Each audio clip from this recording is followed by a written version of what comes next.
ভারতের পশ্চিমবঙ্গে বিধানসভা নির্বাচনের দ্বিতীয় দফার ভোট শুরু হয়েছে।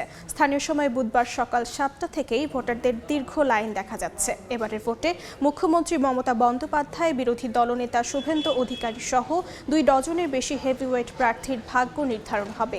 এছাড়া প্রতিদ্বন্দ্বিতা করছেন এক ঝাঁক সেলিব্রিটি ও সাংবাদিক। নির্বাচনে আলোচনার কেন্দ্রে রয়েছে কলকাতার ভবানীপুর।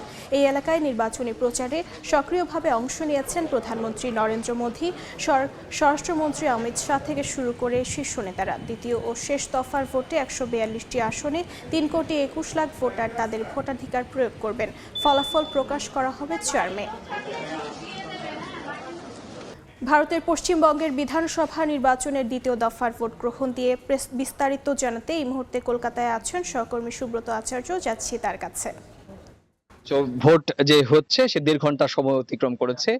ভোট অবাধ, সুষ্ঠু এবং সহিংসতা পূর্ণহীন এবং নিঃসন্দেহে বলা যায় উৎসব মুখর পরিবেশে ভোট দান করছেন দীর্ঘ লাইনে দাঁড়িয়ে নারী, পুরুষ, প্রবীণ এবং নবীন ভোটাররা। সকাল থেকেই আমরা দেখেছি যে অনেক অনেক অনেক ভোট কেন্দ্রের বাইরে ভোর থেকেই মানুষ লাইনে দাঁড়িয়ে কে আগে ভোট দিতে পারবেন সেটি কিন্তু চেষ্টা করেছেন। এবং আমরা অনেকের সঙ্গে কথা বলছি যে যেহেতু বেলার দিকে একটু গরম পড়ে, রোদের প্রখরতা অনেকটা বেশি, সে কারণেই সকাল সকাল ভোটটা দিয়ে বাড়িতে গিয়ে সংসারের অন্যান্য কাজকর্ম করবেন। সে কারণেই ভোটের যে শুরুর সময় যে দীর্ঘ লাইন দেখা যায় সেটি অবশ্য দুপুরের পর থেকে আস্তে আস্তে কমতে শুরু করে। যদিও আমরা দেখেছি যে প্রথম দফায় যে ভোট হয়েছে 23 এপ্রিল যে ভোট হয়েছে 16টি জেলায় 152টি বিধানসভা আসনে, সেখানে কিন্তু কোথাও কোথাও রাত 9টা পর্যন্ত ভোট হয়েছে। জানি রাখি যে আজকে যে আলোচনার কেন্দ্রবিন্দু যে আসনটি সেটি নিঃসন্দেহে দক্ষিণ কলকাতার ভবানীপুর কেন্দ্র। আপনি জানেন যে সেখানে রাজ্যের বর্তমান মুখ্যমন্ত্রী মমতা বন্দ্যোপাধ্যায়, রাজ্যের বিজেপি নেতা, বিরোধী দলীয় নেতা শুভেন্দু অধিকারী, এই দুজনের ভাগ্য পরীক্ষা কিন্তু আজকে ভবানীপুরের ভোটাররা ভাগ্য পরীক্ষা নেবেন। একই সঙ্গে রাজ্যের 3,21,00,000 ভোটার, তারা কিন্তু 1448 জন যে প্রার্থী, সেই প্রার্থীদেরও ভাগ্য নির্ধারণ করে দেবেন এবং তাদের ভাগ্য কিন্তু আজকে ইভিএম বন্দী হবেন। আপনি জানেন যে নির্বাচন কমিশন শুরু থেকেই নির্বাচনের একদম শুরু থেকেই কেন্দ্রীয় বাহিনী, রাজ্য পুলিশ এবং বিশেষ পুলিশ পর্যবেক্ষক, নির্বাচন কমিশনের পর্যবেক্ষক দিয়ে পুরো একটা নিরাপত্তা বলয় তৈরি করেছে। ঠিক আমরা দৃশ্যত 3 থেকে 4 স্তর দেখলেও নির্বাচন কমিশন বলছে যে গোপনেও অনেকগুলো নিরাপত্তা স্তর রয়েছে এবং সেক্ষেত্রে কিন্তু নতুন সংযোজন হয়েছে এআই, আর্টিফিশিয়াল ইন্টেলিজেন্স।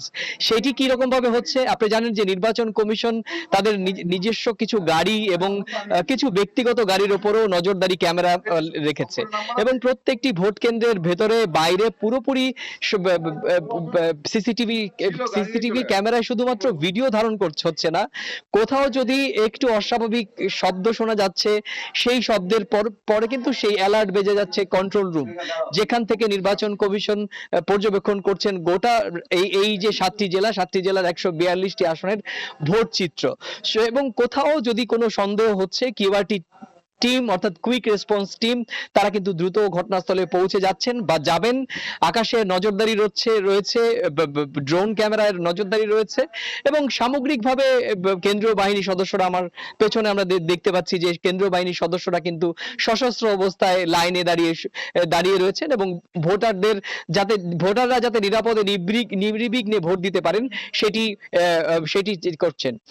আজকের এই গণতন্ত্রের উৎসবে অন্যতম অংশীদার হচ্ছে রাজ্যের প্রায় 2 লক্ষ ভোট কর্মী। তারা কিন্তু অক্লান্ত পরিশ্রম করে গতকাল আমরা জানি গত ডিসিআরসি সেন্টার থেকে ভোটের ব্যবহার্য যে জিনিসপত্র সরঞ্জাম সেটি তারা সংগ্রহ করেছেন এবং তারা এই ভোট কেন্দ্রেই তারা রাত্রি যাপন করেছেন এবং সকাল থেকে তারা ভোটাররা যাতে গণতান্ত্রিক উৎসবে সামিল হতে পারেন সেই কারণে সেই পথ তারা সুগম করেছেন। সুতরাং এই 2 লাখ ভোট কর্মীও কিন্তু আজকে গণতান্ত্রিক উৎসবের যে অন্যতম অংশীদার এবং তারাও কিন্তু সকাল থেকে অক্লান্ত পরিশ্রম করছেন।